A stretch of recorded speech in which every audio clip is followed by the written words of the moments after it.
The Galactic Council's emergency session had been called for the third time in a single cycle, something unprecedented in their 2,000-year history. Ambassador Zexithara of the Valonian Empire adjusted her crystalline exoskeleton as she reviewed the holographic reports floating before her compound eyes. The data was impossible to ignore, yet equally impossible to believe. "The humans are rebuilding," announced Prime Counselor Mordak, his tentacles writhing with barely contained anxiety. The ancient cephalopod had witnessed the rise and fall of 17 civilizations, but nothing had prepared him for this moment. 3 standard years ago, the Council had made what seemed like a logical decision. Humanity had been classified as a Class 7 aggressive species after their first contact protocols resulted in the destruction of 2 diplomatic vessels. The humans claimed it was a misunderstanding, that their defensive systems had malfunctioned, but the Council had seen enough. The verdict was unanimous: orbital bombardment until the threat was neutralized. The bombardment had lasted 72 hours. Every major city, every military installation, every space-capable facility had been reduced to molten glass and twisted metal. Satellite surveillance showed a world wrapped in nuclear winter, its oceans boiling, its continents scarred beyond recognition. Earth had been declared a dead world, its biosphere terminated, its aggressive species extinct. Yet here they were, staring at impossible data. "Show them the footage," Mordak commanded, his voice heavy with an emotion the translators couldn't quite capture. The central hologram shifted, displaying Earth as it appeared now. Where once there had been smoking craters, massive structures now pierced the ash-laden sky. They weren't cities, they were something else entirely. Geometric, utilitarian, built not for comfort but for a single, terrifying purpose: war. "The structures appeared 6 months ago," reported Lieutenant Caxel of the Monitoring Division, his avian features ruffled with distress. "At first we assumed they were automated systems, perhaps some delayed terraforming protocol. But then..." The image zoomed in on one of the towering structures. What they saw defied every law of xenobiology the Council understood. Humans, actual living humans, moved through the facility with mechanical precision, but these weren't the same soft, vulnerable creatures they had bombarded. These humans were different. Their skin bore metallic traces. Their eyes glowed with artificial enhancement, and their movements suggested cybernetic augmentation. They worked in perfect synchronization, like individual cells in a vast organism dedicated to a single purpose: rebuilding their war machine. "Impossible," whispered Ambassador Zexithara. "Our calculations showed complete atmospheric collapse. Nothing could have survived." "Nothing should have survived," corrected Mordak. "But we failed to account for human psychology. Show them the underground scans."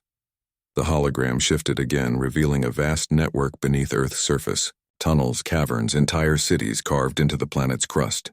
The bombardment had touched only the surface. Below, humanity had been preparing. They knew, realized Council Member Thys, his scaled hide rippling with fear. They knew we were coming. The evidence was overwhelming. The underground facilities weren't hastily constructed shelters. They were planned, engineered, and built over decades. Humanity had been preparing for this war long before first contact. The malfunction that destroyed the diplomatic vessels hadn't been an accident. It had been a test, a way to gauge the Council's response. "Our xenobiologists have analyzed the human modifications," continued Caxel, his voice barely above a whisper. "They've integrated their technology directly into their biology. They're not just rebuilding, they're evolving. Each generation emerges stronger, faster, more adapted for warfare than the last." The hologram showed human children, if they could still be called children, emerging from biomechanical wombs. They walked within hours, learned within days, and began weapons training within weeks. Their genetic code had been rewritten, optimized for survival in the post-apocalyptic world their species had inherited. "How many?" asked Mordak, though his tone suggested he dreaded the answer. "Current estimates suggest 2 billion survivors, sir, and their numbers are growing exponentially." The Council chamber fell silent. 2 billion. They had killed 8 billion humans in the bombardment. Yet somehow 2 billion had not only survived but were thriving in conditions that should have been impossible to endure. "Their technology has advanced beyond our projections," Caxel continued. "They're not rebuilding their old civilization. They're building something new, something designed specifically for interstellar warfare. The hologram shifted one final time, showing the space elevators rising from each facility. But these weren't commercial transportation systems.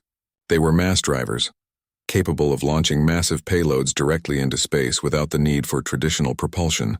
And the payloads they were launching weren't cargo containers. They were warships. Ships unlike anything in the galactic database. No elegant curves or aesthetic considerations. Just angular, brutal efficiency. Weapons platforms designed by a species that had learned the galaxy's lesson. Might makes right. How long until they achieve space superiority?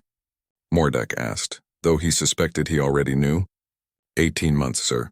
Maybe less. The counselor's tentacles went limp. In 18 months, humanity would have the capability to project force anywhere in the galaxy. And unlike every other species that had achieved interstellar travel, humanity had learned their first lesson, not through exploration or trade, but through near extinction. We created them, whispered Ambassador Zexithara, the realization hitting her like a physical blow. We tried to destroy them, and instead we forged them into the perfect weapon. The galaxy had never seen a species that had survived orbital bombardment. Most civilizations, when faced with extinction, simply accepted their fate. But humanity had done something unprecedented. They had used their near destruction as a catalyst for transformation. "What are your orders, Prime Counselor?" asked Caxel. Mordak stared at the display for a long moment. The galaxy had spent millennia maintaining peace through overwhelming force. When a species became too aggressive, they were eliminated before they could become a threat. It was brutal but effective. Until now. "Broadcast this message across all Council networks," he said finally. "Full military alert. Begin immediate fortification of all core worlds. And send a delegation to Earth, sir?" "We're going to negotiate," Mordak said, his ancient voice carrying the weight of inevitable change. "Because in 18 months, when those ships leave Earth's atmosphere, they're not going to be interested in surrender." The galaxy watched in silence as human war machines continued their inexorable rise from the ashes. And for the first time in its long history, the Galactic Council began to understand what it truly meant to face humanity's indomitable will to survive.